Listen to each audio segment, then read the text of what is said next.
Good morning and welcome to worship with the Unitarian Universalist Church of Ventura. I am Xina Kingshill, one of your worship associates for this lively, thoughtful, forgiving, and celebratory community. As we are currently in between ministers, and it's summertime after all, your team of worship associates are creating services that speak to their hearts. These services will cover many topics and alternate methods of providing the homily. I am joined today by Worship Associate Xenia Young in an attempt to thoroughly confuse all of you with our so similar names. First time we've done this together.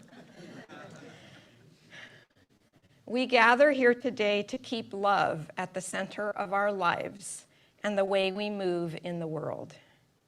It is so good to see you here all together, no matter how you got yourself here and into our sanctuary, on wheels, in heels, by foot, or by golly, by technology. We are glad you have joined us. We are a community of many beliefs, identities, origins, sexualities, and genders. All are welcome here. Today's service is about my experiences in my ancestral homeland of Germany. In honoring that homeland, I choose also to acknowledge that our building rests on the unceded ancestral homelands of the Chumash peoples.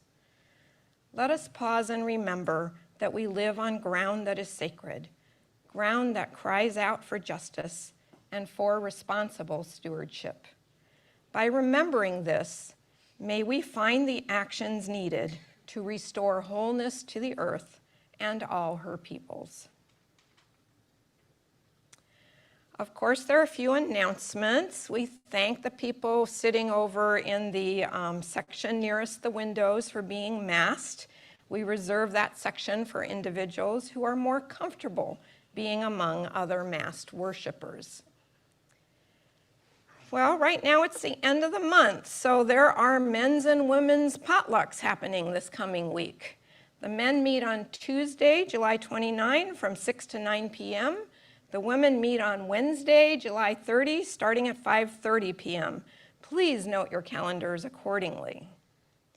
Also, it's time to remind all men to calendar Wednesday, August 6th for your monthly breakfast meetup at Main Street Restaurant Ventura at 9 a.m. Please come and join the discussion and camaraderie in addition to a great breakfast. And today, our listening circles begin after the service. Those who signed up and any others here today that wish to attend, please return to this room at about 11:20. The folks who are Zooming in, you may stick around on Zoom and chat with each other before the meeting starts. There will be 2 more opportunities after the services on August 3 and August 10. And these listening circles are for conversation about our budget and our ministry and all the future types of things that are in flux right now. So please find and read more details about these activities and lots of other information in our weekly email newsletter, UUCV This Week.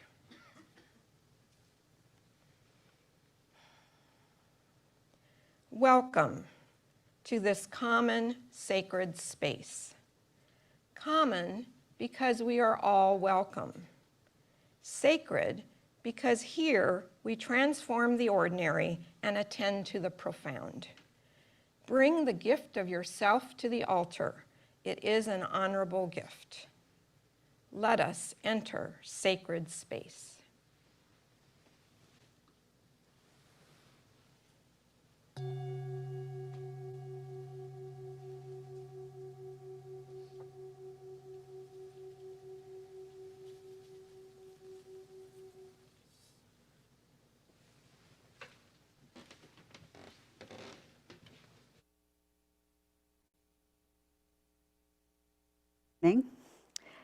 I am Worship Associate Xenia Young, and as we open our service with the lighting of the chalice, We remember what the chalice symbolizes. It started in World War II, and it's a symbol of help and hope, which is needed now more than ever. We invite those of you who are at home on Zoom or streaming into this service to join with us and light a candle or a chalice of your own. It went out. Try the other side. It went out. This wasn't planned.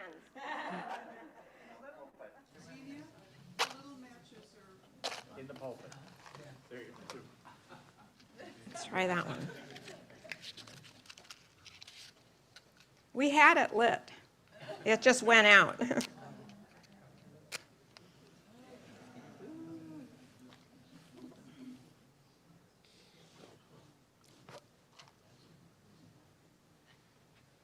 Okay.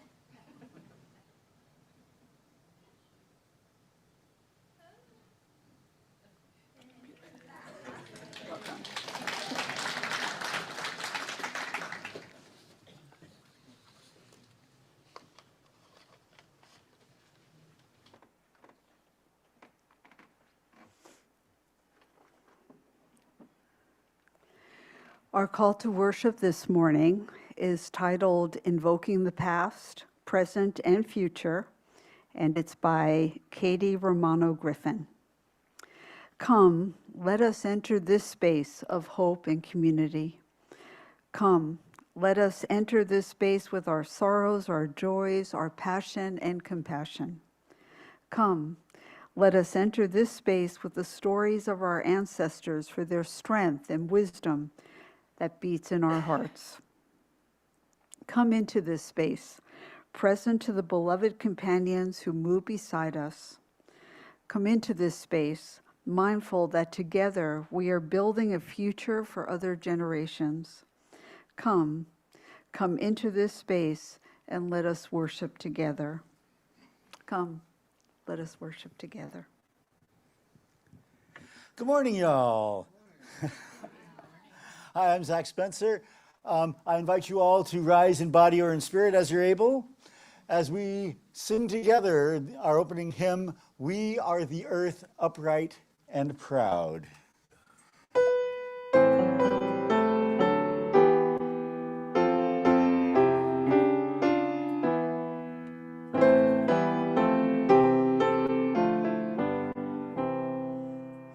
We are the earth upright and proud.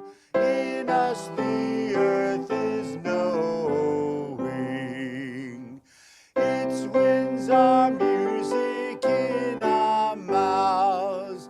In us its rivers flowing.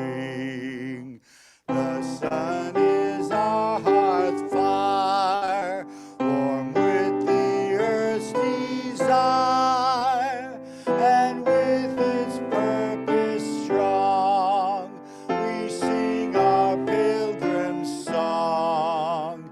In us the earth is growing. We lift our voices, fill the skies with our exultant singing. We dedicate our minds and hearts to order beauty bringing. Our labor is our strength, our love will win at length, our minds will find the ways to live in peace and praise. Our day is just beginning.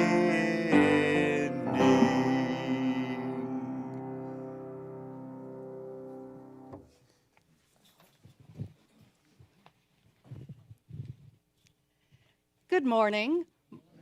My name is Lily Rappaport. I'm the Director of Family Ministry, and now is the time to invite all those young or young at heart to come join me in front for today's story. Hi, Tiago. Come on up.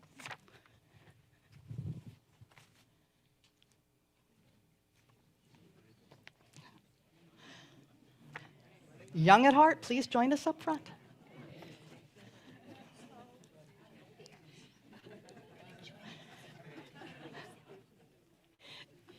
Welcome. Well, today's story is called The Little Stones That Remember. Okay? And it's inspired by the work of Gunter Demnig.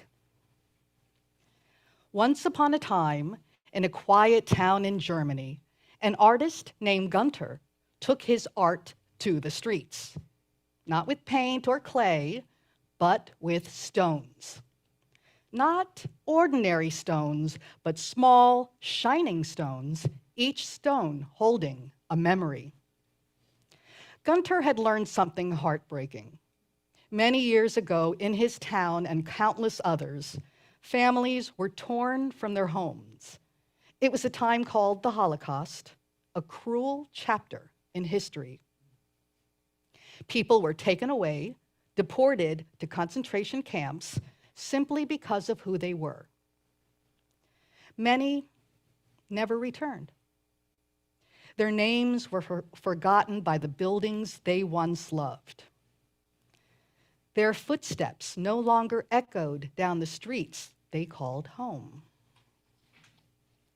Gunter didn't want those families to disappear into silence, so he began creating small stones, each one with a brass plate cast in a concrete block, each one inscribed with a name and a memory. He called them stumbling stones, or Stolpersteine in German.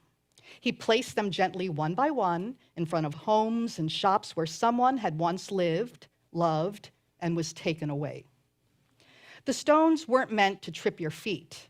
They were meant to stir your heart, to make you pause, to remember. Each stone bears simple words. Here lived, followed by the person's name, a birth year, and a few quiet words about what happened. One stone could tell the story of a life once cherished. Here lived Miriam, born 1920. Here lived Anna. She loved baking cherry cake. Here lived David. He played the violin. Here lived Esther. She was 6 years old. And for a moment, their stories would rise again. For younger hearts, these stones open a path toward understanding history with kindness. They offer a chance to speak names aloud, to honor lives once lost, and to gently polish the brass until it sparkles.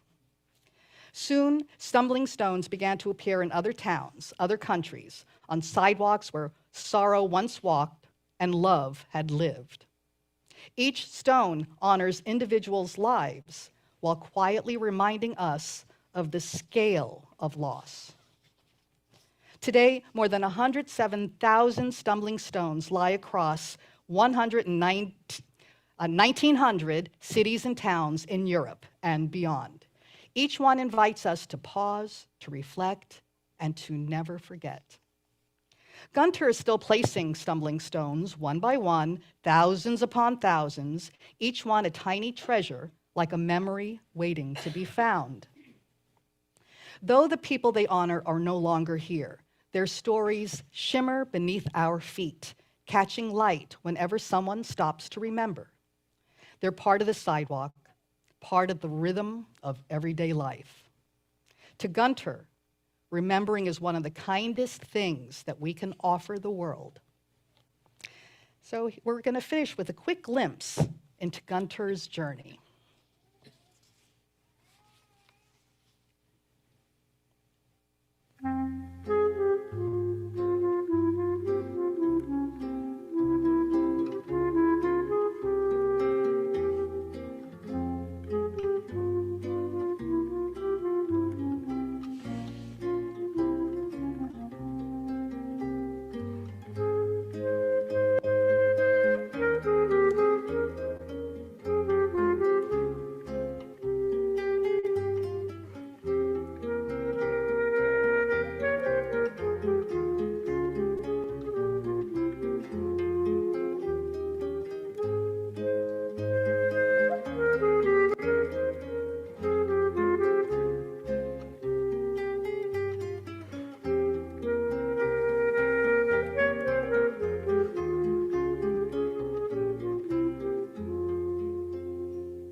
And Shalom Ahim is peace upon you, the music in the background, which is a traditional Jewish folk tune. And now let's all take a deep breath and rise as you are willing and able to form a bridge of love to sing our children out to their class. We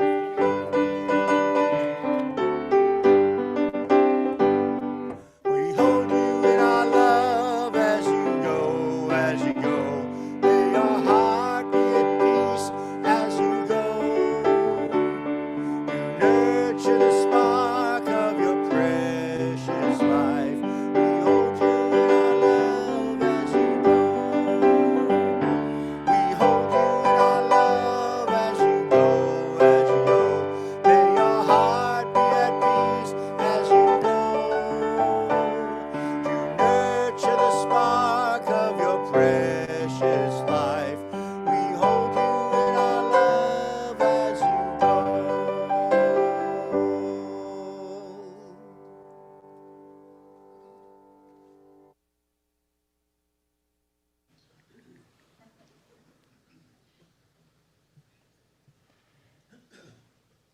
Each Sunday, this congregation gives away our collection to an organization in the larger community or to funds that help people in our own church.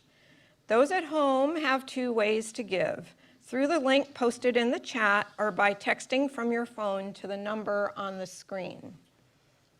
Folks who are present in the sanctuary can text to give, or you can still write a check or give cash and then drop it in the box that's on the back wall of the sanctuary after the service. Our offering today goes to the UU Family Camp Scholarship Fund, helping families of all ages and circumstances say yes to the joy, connection, and spiritual renewal found in UU camps, retreats, and leadership programs. Many of us already know the magic of attending camps, such as Camp de Benneville Pines, located in the San Bernardino Mountains. Just yesterday, several UUCV families returned from a magical week of family camp, and they are certainly full of stories to share. Camp de Benneville offers year-round opportunities, from summer camp to weekend retreats, for people of all generations to connect and recharge. Your generosity today opens the door for others to take part and helps spread the word that scholarships are available to make these unforgettable experiences a reality. Thank you for giving generously, as you always do.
We are grateful for the generosity of this congregation, which weaves a tapestry of love we call community, both here and on our mountain home.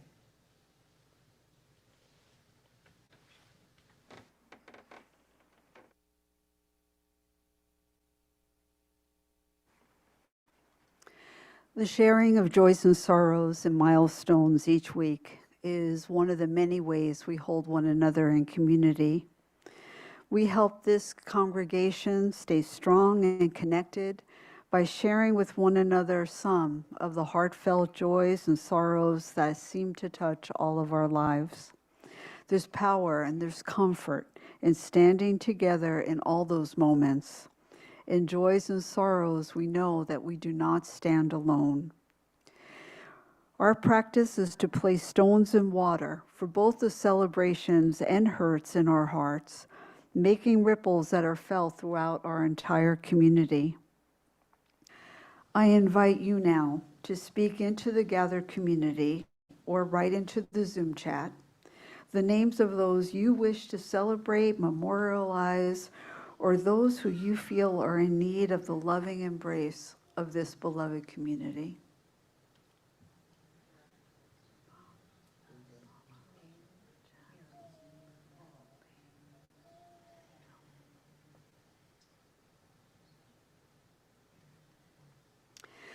Xina will now place one final stone in the water for all the joys and sorrows just shared and those yet unspoken in the silent sanctuary of our hearts.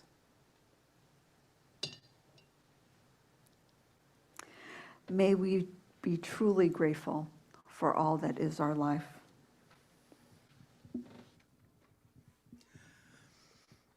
Please remain seated as we join each other in singing our meditation hymn, "With Joy We Claim the Growing Light."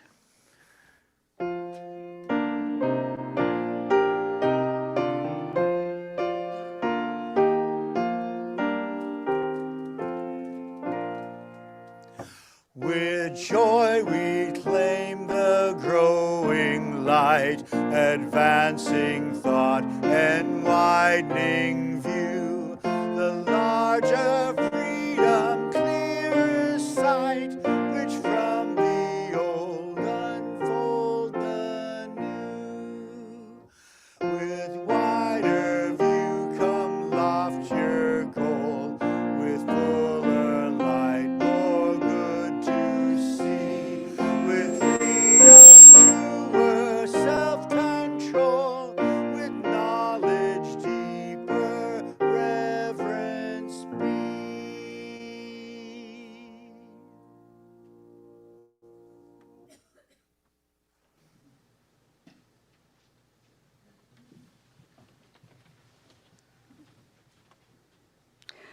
Our reading today consists of 3 passages. 2 are quotes from people whose names you will easily recognize. And the final is a passage from the Stolperstein Project website. The first is from Desmond Tutu. Forgiving and being reconciled to our enemies or our loved ones is not about pretending that things are other than they are. It is not about patting one another on the back and turning a blind eye to the wrong. True reconciliation exposes the awfulness, the abuse, the hurt, the truth. It could even sometimes make things worse. It is a risky undertaking, but in the end, it is worthwhile because in the end, only an honest confrontation with reality can bring about real healing. Superficial reconciliation can only bring about superficial healing. And the second is from a speech given in 1995 by Nelson Mandela. Reconciliation does not mean forgetting or trying to bury the pain of conflict, but reconciliation means working together to correct the legacy of past injustice. and from the website of the Stolperstein Project. We aim to argue against the mass extermination by the National Socialists by restoring to the tormented people their name, their face, and a place in the heart of society. To date, over 116,000 Stolperstein stones have been laid in over 31 European countries, most of them in Germany. This makes this art memorial the largest decentralized memorial in the world. Over 30 years ago, the art memorial started with one person, the artist Gunter Demnig, who had the idea. He is now supported by a team of 15 people. If all our Stolperstein initiators and supporters wanted to meet in person, the 74,475 seats in Berlin's Olympic Stadium would not be enough.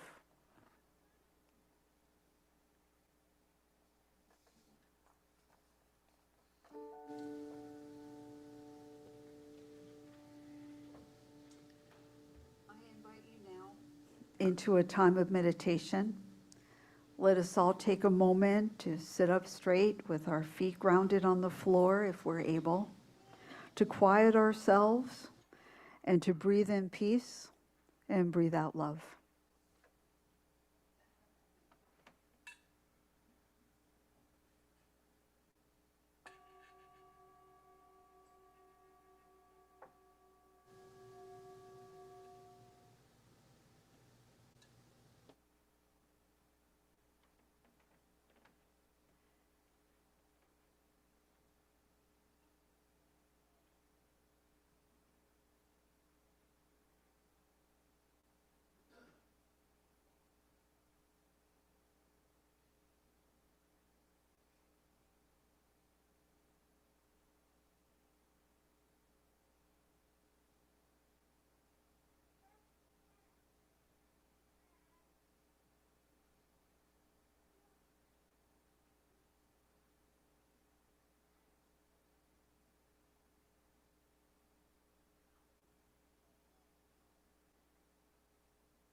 Yes, I'll take my chances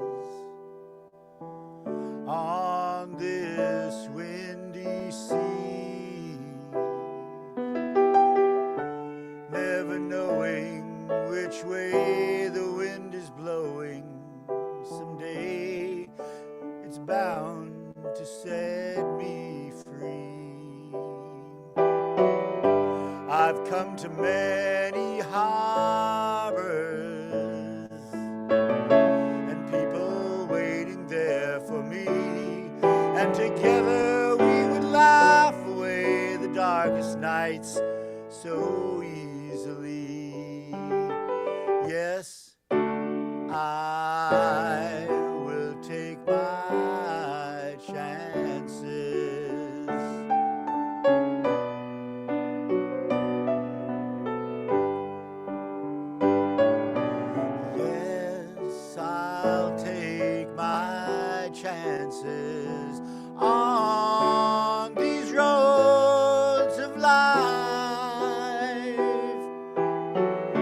the broken hearts and all the foolish parts I played,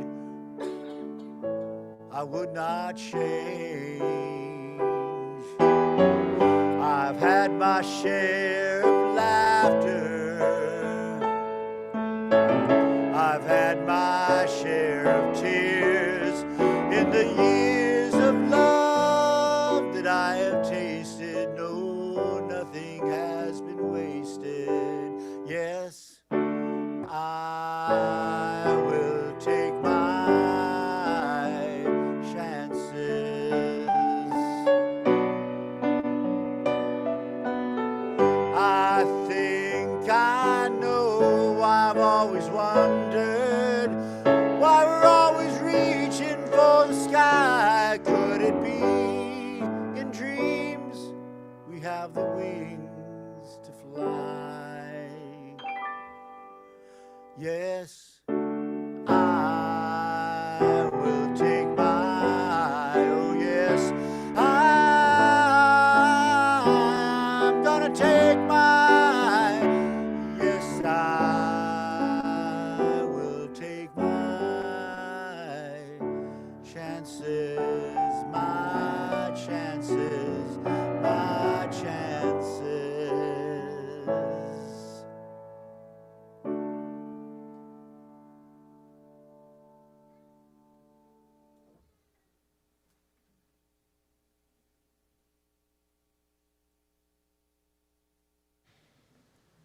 Thank you, Zach.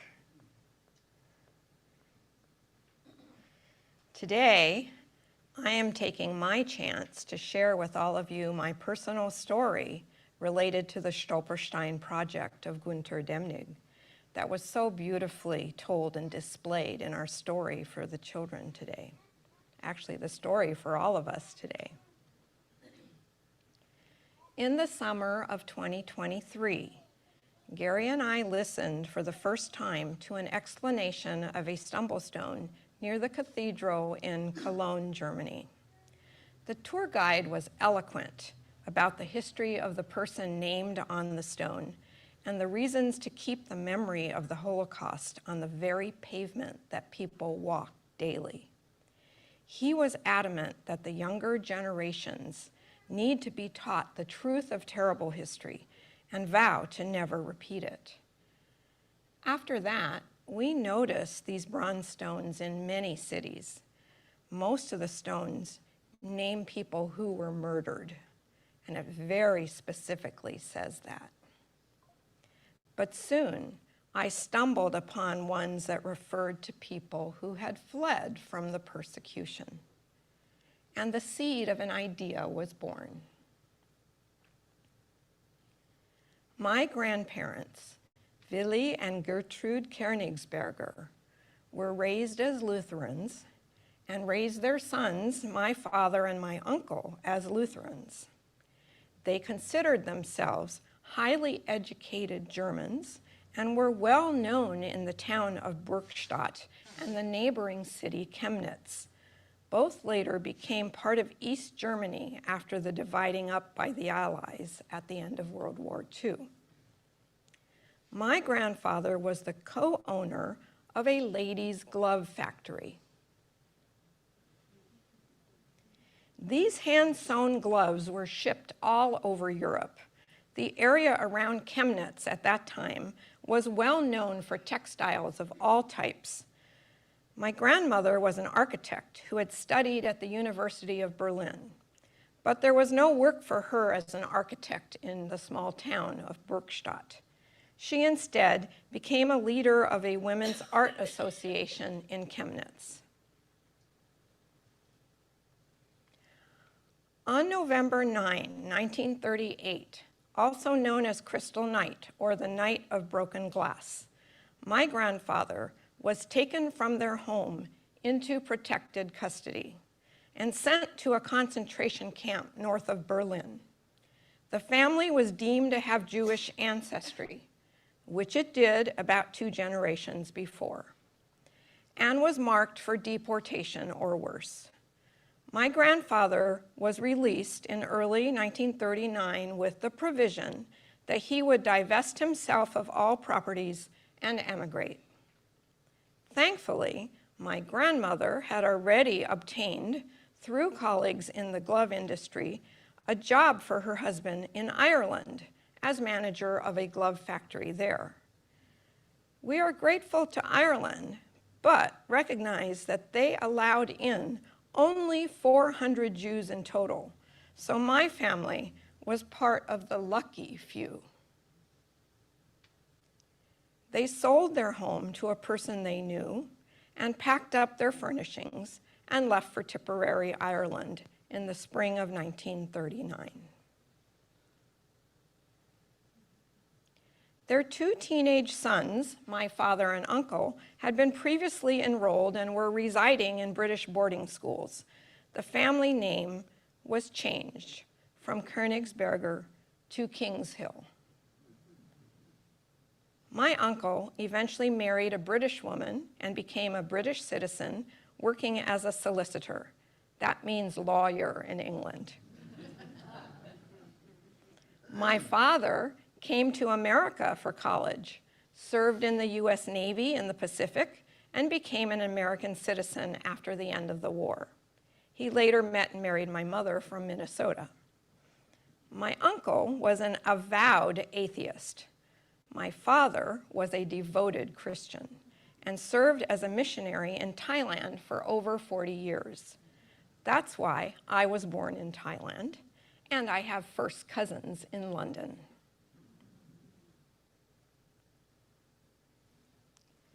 After returning home from that trip in 2023, I researched the foundation of Günter Demnig and decided to apply for 4 Stumblestones. I deeply felt that the town of Burgstadt needed to acknowledge its history, even if my family was the only one they had ostracized. Everything I read anticipated the project taking at least 2 years from start to finish. But the initial request was really the trickiest part. You had to first get permission from the city to install the stones in the public sidewalk area near the home. Fortunately, the descendants of the accounting manager at the glove factory still reside in the town, and we have maintained contact with them over the decades. In August of 2023, this one family friend, Kai Hausig, submitted a request on my behalf with the city of Burgstadt, and then we waited. In the fall of 2023, a second cousin, living in Canada at the time, invited us to attend his family's stumblestone laying ceremony, planned for June of 2024 in Berlin. He introduced me to the historian that had contacted him, and she in turn introduced me to a historian that lives and works in the area of former East Germany, where my family had resided. He queried me on the spelling of names, verified dates of birth and dates of death, and where the family members dispersed to after fleeing Germany. And then another long wait. Now, fast forward to June 2024, a day before the ceremony in Berlin. The Berlin historian told me that everything was ready to go in Burgstadt, my family town, and was already scheduled for September 2024. What? Wait a minute, really? How can we get back here in September? I wrote to the city and to a nonprofit organization that seemed to be in charge and begged them to reschedule to the spring of 2025 so that family members could plan their travel. And so the date of April 12, 2025 was then agreed upon. Next, I attempted to contact as many descendants as possible. So the group that went to the Berlin ceremony was the first group contacted. Then I studied the family trees that my father had left me in large manila file folders. Next, I looked for people on social media, and by finding 1 or 2, they led me to others, and the word was spread. All this resulted in a group of 29 committing to attend the ceremony. All second and third cousins with their families, from both my grandfather's side and my grandmother's side. And there's our group in front of the house, which is now over 100 years old. We were 7 immediate descendants of the honorees and many extended descendants of siblings and cousins. The group came from 6 different countries: Germany, Switzerland, France, Great Britain, Thailand, and the USA. On the day of the ceremony, April 12, 2025, the city of Bergstadt laid a total of 6 stones. 1 for a mentally ill man who was euthanized by the Nazis. 1 for a Jehovah's Witness man who was executed for refusing to join the military. And 4 for the family Königsberger, my family, who fled persecution in 1939. Our ceremony was the final one at noon because we had the most attendees. The press was there, and many townspeople showed up. The ceremony was opened by the mayor of the city, who suddenly realized that he needed a translator. And so he persuaded the German wife of one of my cousins to translate on the spot, and she did an amazing job. He spoke of the importance of this day to acknowledge the terrible acts of the past and honor the memories of the people affected. Then, a young boy representing a youth club read a fairly complete biography of my grandparents, stressing their importance to the community before they were stripped of all their property and forced to flee with 2 teenage boys. This youth group will also be responsible for remembering these stones on November 9 each year, the anniversary of Crystal Night. I've been told that the stones are polished and candles are lit by children every year all over Germany. Next, 2 city workers wearing the orange and yellow donned by public works people all over the world poured cement gravel pieces and laid the 4 stones into the hole that had been previously hollowed out of the sidewalk, while a young man from the youth group played cello music.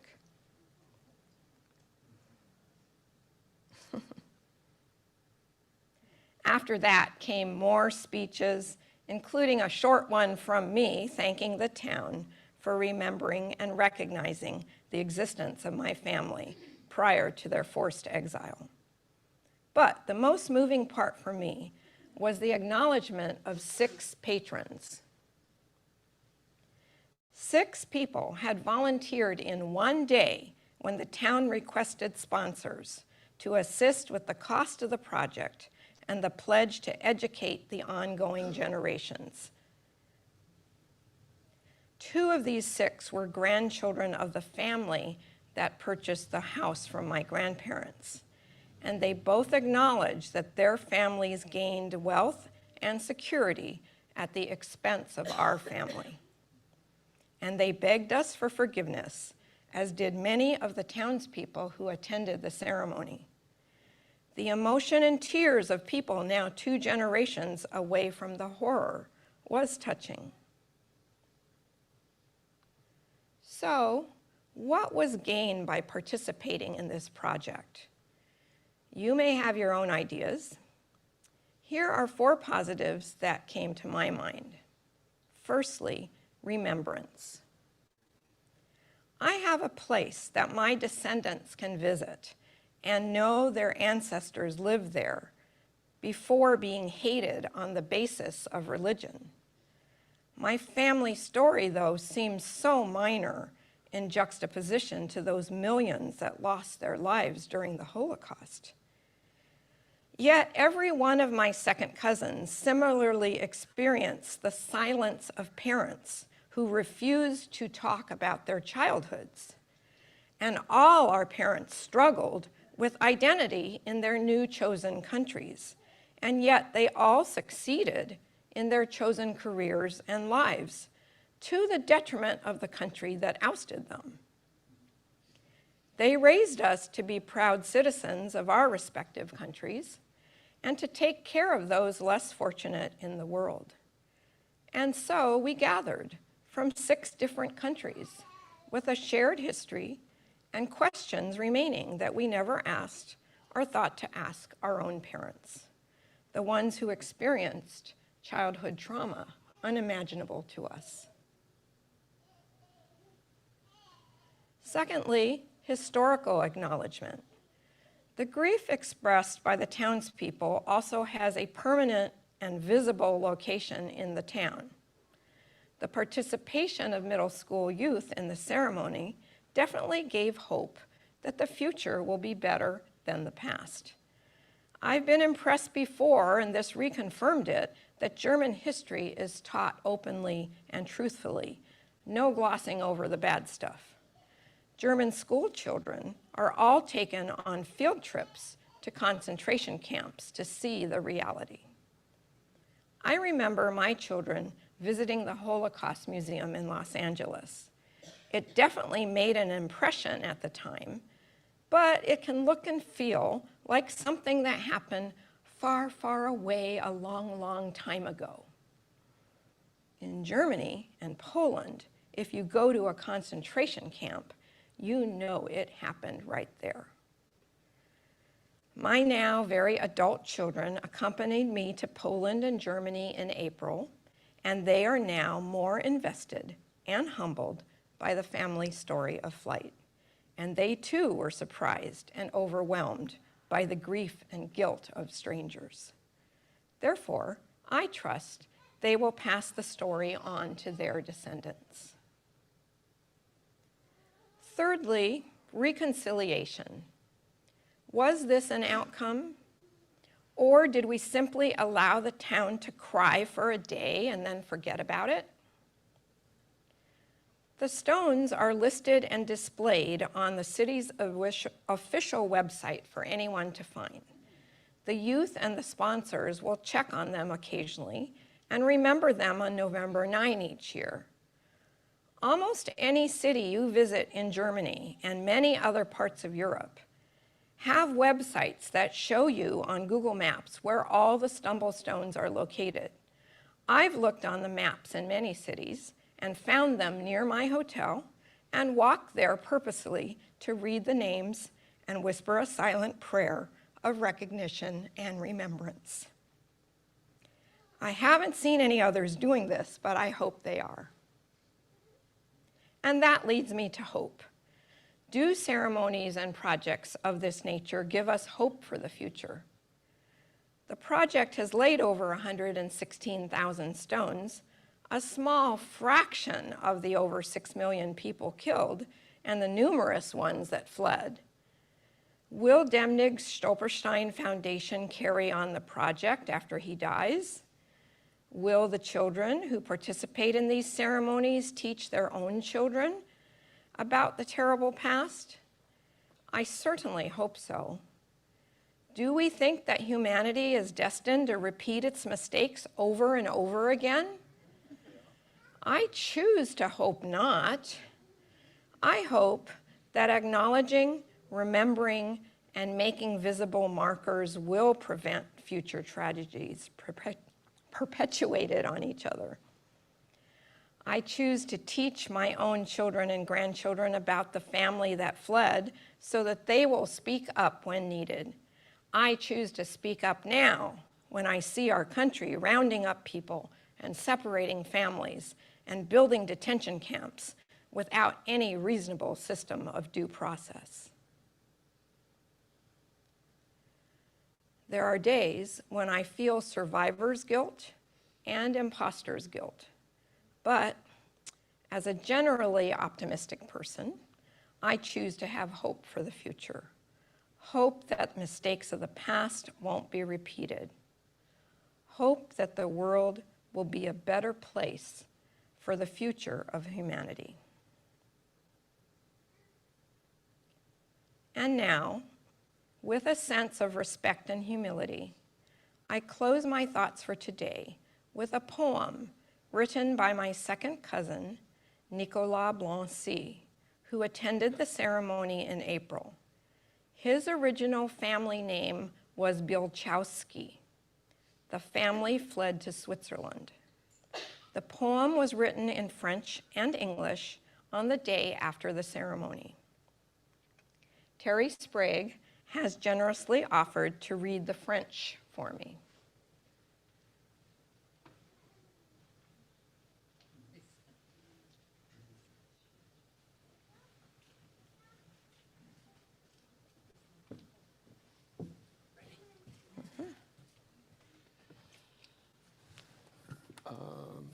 We announced the title, right?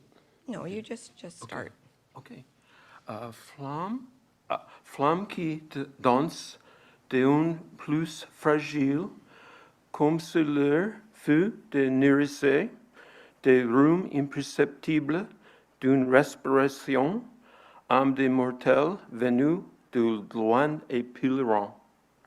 Dancing flames in a fragile step, as if their fire were fed by the imperceptible rhythm of breath. Souls of mortals come from afar as pilgrims. Cercle de lumière qui fait miroiter du pave et suspend son souffle lorsque de l'âme fait ruisseler de l'eau. A circle of light that makes the golden stone shimmer and holds its breath as a soul carves its path and makes eyes glisten. Un crâne dans la langue du monde, soudain ressemble par l'absence dessus d'une botte de crasse à somme, hymne de reconnaissance pour ceux par qui on nous communion. Scattered across the tongues of the world, suddenly gathered by the absence of those crushed or scattered by a boot. A hymn of remembrance for those through whom we now commune. Nous, dépositaires, des gardiens involontaires du délire des autres temps, nous artisans du baume, qui apaisent les plaies qui n'ont pu se refermer. We, unwitting keepers and heirs of the sorrows of another time, we, humble craftsmen of the balm that soothes the wounds left unhealed. Nous timons vivants des châtoiements, les absences et de la présence, point de temps et espace déstendu, c'est cette pierre ici et maintenant. We, living witnesses to the shimmer of absence and presence, a point where time and space converge upon this stone here and now. Thank you.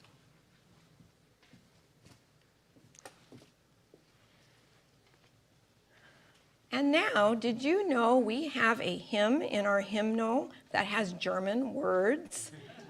And Gudrun is going to come up and teach you the few German words you need to know to sing this hymn.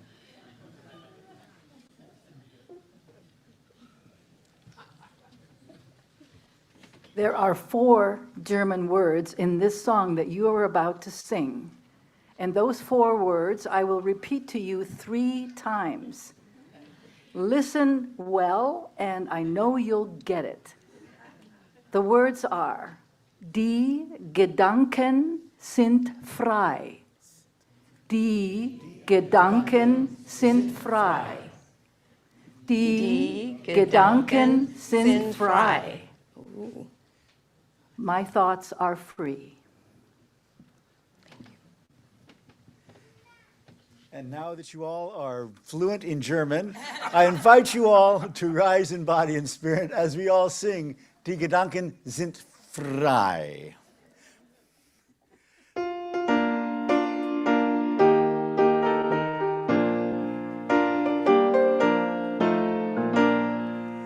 Die Gedanken sind frei, my thoughts freely flower.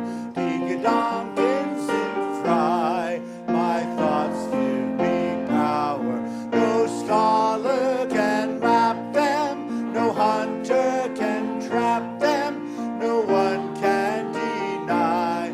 Die Gedanken sind frei, my thoughts are as free as wind o'er the ocean, and no one can see their form or their motion. No hunter can find them, no trap ever bind them. My lips may be still, but I think what I will.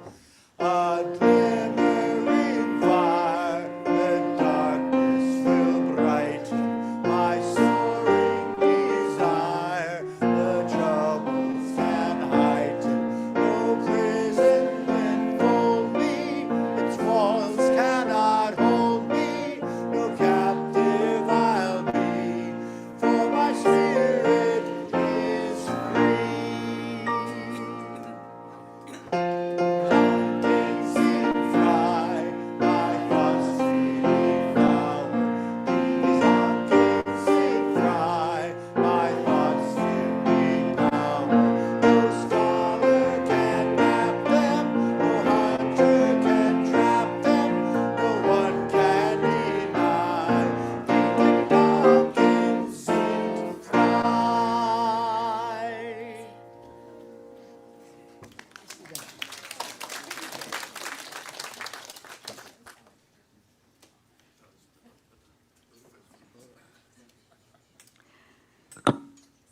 Please join me in reading the words up on the screen as we prepare to extinguish the chalice today. We extinguish this flame, but not the light of truth, the warmth of community, or the fire of commitment, those we carry into our lives until we are together again.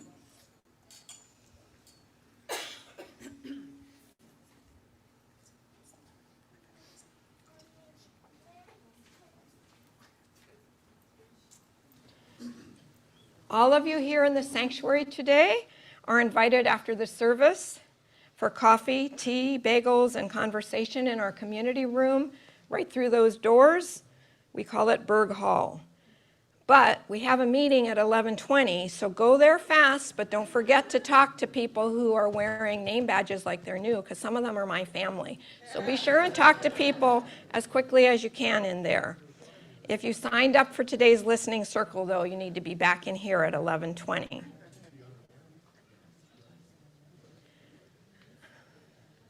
Let us honor our ancestors by doing the work of living boldly, loving mightily, and remembering fiercely.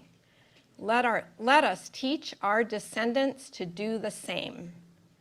Go forth in peace. Go forth with hope. Go forth in love. May it be so.